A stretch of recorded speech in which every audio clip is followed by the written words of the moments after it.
खनक को घूर ही रहा था कि दीपाली ने चिराग को कहा, मुझे तो यार आइसक्रीम खाने का मन कर रहा है। चिराग ने दीपाली से कहा, दिमाग खराब है तुम्हारा, सर्दी हो जाएगी, फालतू में बीमार पड़ोगी। कोई आइसक्रीम नहीं है, मौसम बदल रहा है, इस टाइम पर तो ठंडी चीजों से बचना चाहिए। और फिर तुम भूलो मत, तुम प्रेग्नेंट हो, जुकाम हो गया तो और ज्यादा तकलीफ होगी, समझी? खनक ने अनिरुद्ध को मासूमियत से देखा।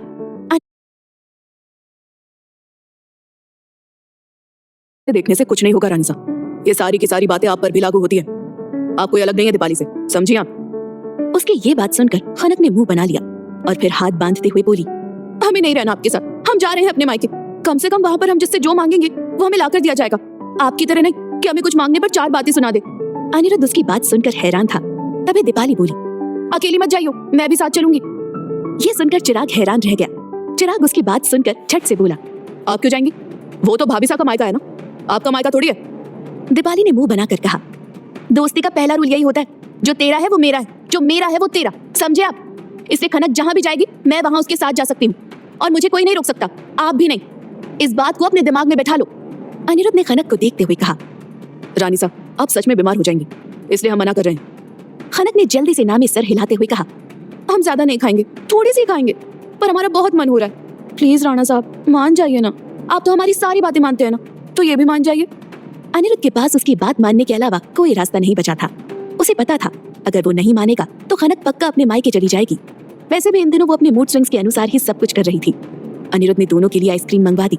थोड़ी देर में आइसक्रीम आने के बाद वे दोनों आराम से बेड पर बैठकर आइसक्रीम खा रही थी और अनिरुद्ध व चिराग काउच पर बैठे उन्हें देख रहे थे। खैर जो भी था, धीरे धीरे वक्त बीत रहा था। उत्कर्ष की शादी की रस्में भी अब जल्दी ही शुरू होने वाली थी। इस बीच अनिका अपनी ही किसी दुविधा में उलझी हुई थी, लेकिन उसने घर में किसी को भी अपनी परेशानी के बारे में भनक नहीं होने दी थी और उसकी शादी की बात को विशाल जी ने टाल दिया था। उन्होंने दादी साहब को यह कहकर मना कर दिया कि वो अनिका पर कुछ भी थोपेंगे नहीं, जैसा वो चाहेगी सब कुछ वैसा होगा। और अभी तो वो लौटी थी, वो उसे कुछ दिन अपने पास रखना चाहते थे। शुरू से ही वो और उत्कर्ष विशाल जी के साथ आउट ऑफ इंडिया रहे थे। वहीं से उन दोनों की ग्रेजुएशन भी हुई, लेकिन विशाल जी लौट आए थे और दोनों बच्चे वहीं रहकर अपनी पढ़ाई पूरी कर रहे थे। उसके बाद जब अनिरुद्ध की शादी में दोनों लौटे तो उत्कर्ष यहीं रहकर बिजनेस में इन्वॉल्व हो गया, लेकिन अनिका की ग्रेजुएशन और उसके बाद उसकी प्लेसमेंट वहीं अब्रॉड में हो गई थी, इसलिए वो वहीं थी। इस बार विशाल उसे अपने पास रखना चाहते थे। वैसे भी जब से अनिका की शादी की बात हुई थी तब से उन्हें ऐसे लगने लगा था कि जल्दी ही उनकी बेटी भी पराई हो जाएगी और दूसरे घर चली जाएगी। इसलिए कुछ दिनों के लिए तो अनिका के ऊपर शादी को लेकर कोई प्रेशर नहीं बनने वाला था। वो आराम से अपने भाई की शादी एंजॉय करने वाली थी। जल्दी ही घर में उत्कर्ष की शादी की रस्में शुरू हो गई थी। खनक और दीपाली का खास तौर पर ख्याल रखा जा रहा था। आखिर वो दोनों ही किसी बच्चे से कम थोड़ी थी और वैसे भी इन दिनों उनके मूड स्विंग के चलते उन्होंने हर किसी को परेशान किया हुआ था।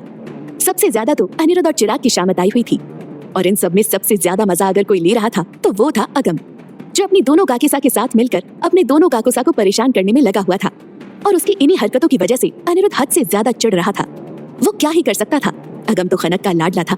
अगर वो उसे कुछ कह भी देता तो खनक तुरंत उसे बचाने पहुंच जाती, इसलिए बेचारा अनिरुद्ध सहन कर रहा था। देखते ही देखते शादी के दिन नजदीक आते जा रहे थे। एक एक कर सारी रस्में होने लगी थी। छोटी बड़ी रस्मों के साथ उत्कर्ष के जीवन में अंबिका के आने की घड़ी करीब आती जा रही थी। दिव्यांका बहुत खुश थी और उसे खुश देखकर संभव खुश था। दिव्यांका के इन दिनों बदले बिहेवियर की वजह से वो काफी राहत महसूस कर रहा था, वरना उसे हर वक्त ये चिंता लगी रहती थी कि न जाने किस बात को लेकर दिव्यांका क्या सोच ले। लेकिन जिस तरह से उसने इन दिनों खनक के साथ अपने रिश्ते सुधारे थे वो सच में काबिल तारीफ था। इस वक्त वो अपनी बहन की शादी की तैयारी में काफी बिजी थी। संभव ने जब उसे इस तरह काम में लगे हुए देखा तो उसे पकड़कर बैठाते हुए बोला, बस भी कीजिए, इतनी भाग दौड़ भी काम करने निकल गए। उसकी बात सुनकर संभव हंसते हुए बोला, असल में गए तो वो लोग हनीमून पर ही थे, लेकिन अभिमान जैसे वर्कोहॉलिक आदमी को कहाँ चैन मिलने वाला है। फिर परी के लिए वो कुछ दिन और वहीं रुक गए।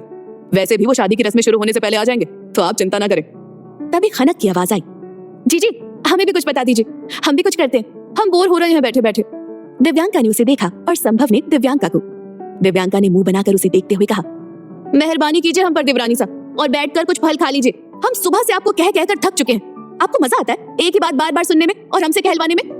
उसकी बात सुनकर खनक ने हल्का सा मुंह बना लिया, लेकिन अब उनके बीच का रिश्ता पहले से कहीं ज्यादा सुधर चुका था। दोनों ही अपने रिश्ते को संवारने में लगे हुए थे। कोशिश खनक भी कर रही थी और पीछे दिव्यांका भी नहीं थी। जो दिव्यांका कभी नासमझी में कुछ भी कह जाती थी, अब वही अपनी बातों को सोच समझकर कहने लगी थी। दरअसल उसके दिल में खनक के लिए कभी कोई बैर था ही नहीं, बस थोड़ी सी समझदारी की कमी थी जो अब जाकर उसमें आ पाई थी। दिन बीत रहे थे, अभिमान और परी भी पेरिस से लौट आए थे और आते ही देविका जी ने परिधि को अपने मायके भेज दिया था ताकि अपने भाई की शादी में वो भी पूरी तरह से इन्वॉल्व होकर एंजॉय कर पाए। 2 दिन बाद रस्में शुरू होनी थी। हल्दी, संगीत, मेहंदी और फिर शादी, सब कुछ बड़ी धूमधाम से होने वाला था, जो महल की शोभा ही बता रही थी। उत्कर्ष अपने कमरे में था। उसने अंबिका को कॉल लगाया। अंबिका ने कॉल पिक किया तो उत्कर्ष मुस्कुराते हुए बोला, कैसी हैं और क्या महसूस कर रही हैं इस वक्त आप? हमें तो बस ये बताइए कि तैयार है ना आप शादी के लिए? इस बार आएंगे तो धूमधाम से आपको यहाँ लेकर आएंगे और फिर कभी वापस नहीं जाने देंगे। उसकी बात सुनकर अंबिका के होठों पर एक छोटी सी मुस्कान आ गई और वो मुस्कुराते हुए बोली, हम इंतजार में है कि आप कब आएंगे। उत्कर्ष उसकी बात सुनकर हंस पड़ा और बोला, बहुत ज्यादा, अब तो सिर्फ 2 दिन बचे, थोड़ा सा सब्र कीजिए। जहाँ इतने दिन इंतजार किया है, 2 दिन और सही। उत्कर्ष बेचारा बोल तो रहा था, लेकिन ये इंतजार अब उसे ही काफी भारी पड़ रहा था। अंबिका का क्या, उसे तो पता था कि वो किसी इमोशनल फेज से गुजर रही थी। आखिर एक लड़की जब शादी करके दूसरे घर जाती है तो उसका पूरा वजूद बदल जाता है। उसका पहला घर, माँ बाप, भाई बहन, सब कुछ पीछे छूट जाता है। वो तो इन 2 दिनों को अपने परिवार के साथ ऐसे जी लेना चाहती थी जैसे इन पलों में ही वो अपनी पूरी जिंदगी समेट लेना चाहती हो। अगली सुबह महल में अफरा तफरी मची हुई थी।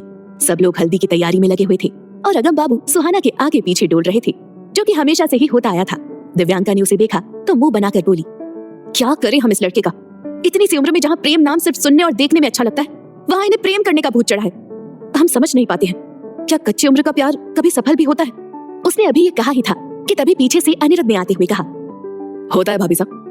दिव्यांका ने हैरानी से उसकी तरफ देखा। अनिरुद्ध ने हल्के से उसकी तरफ झुकते हुए धीरे से कहा, असल में कच्ची उम्र का ही प्यार सच होता है। दोनों उस वक्त लगभग एक जैसी भावनाओं से गुजरते हैं, इसलिए एक दूसरे को समझना काफी आसान होता है। और हमें लगता है कि अगर अगम और सुहाना एक दूसरे को लेकर इस बारे में सीरियस है तो आप यकीन मानिए, आपकी बहू तो सुहाना ही बनेगी। तो तैयारी शुरू कर लीजिए। दिव्यांका ने हैरानी से उसे देखा। उसने उम्मीद नहीं की थी अनिरुद्ध ये सब बोलेगा। दिव्यांका को हैरान देखकर अनिरुद्ध हल्के से मुस्कुराया और उसकी तरफ झुकते हुए फिर से धीरे से बोला, किसी को बताइएगा मत। आप जानती है ना, घर के बड़े बवाल कर देंगे प्रेम विवाह को लेकर। उत्कर्ष और अंबिका की तो हमने अरेंज मैरिज फिक्स कर दी है, लेकिन अगम और सुहाना के लिए अभी काफी टाइम है। अब ये दिव्यांका के लिए दूसरा बड़ा झटका था। उसे इस तरह शौक में देखकर अनिरुद्ध को हंसी आ गई। संभव ने आते हुए कहा, क्या बात हो रही है दोनों देवर भाभी के बीच? अनिरुद्ध ने उसे देखा और मुस्कुरा कर बोला, कुछ नहीं भाई साहब, बस हम भाभी साहब को कुछ समझा रहे थे। संभव ने दिव्यांका को देखा कि तभी अनिरुद्ध बोला, हम बाकी की तैयारी देखते हैं। ये कहते हुए वो वहां से जा चुका था। दिव्यांका अभी भी हैरान परेशान सी उसे देख रही थी। संभव ने उसे देखते हुए कहा, आपको क्या हुआ है? दिव्यांका ने हैरानी से कहा, देवर साहब को पता है अंबिका और उत्कर्ष एक दूसरे से प्रेम करते हैं। संभव उसकी शक्ल देखकर हंसा और बोला, तो आपको क्या लगता है वो यूं ही जोधपुर के कुंवर बनकर बैठे हैं? उनके आंख और कान 24 घंटे खुले रहते हैं। महल में क्या चल रहा है ये उन्हें अच्छे से पता होता है। उनकी आंखों से कुछ छुप नहीं सकता। तभी अगम आते हुए जल्दी से बोला, माँ, काकूसा ने आपसे क्या कहा? आपकी शक्ल पर 12 क्यों बजे?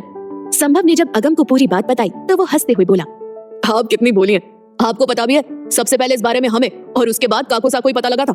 यहाँ तक कि मीडिया वालों ने उत्कर्ष, काकूसा और मासी की फोटो दिखाकर काकूसा को ब्लैकमेल करने की भी कोशिश की थी। यह सुनकर संभव भी हैरान रह गया।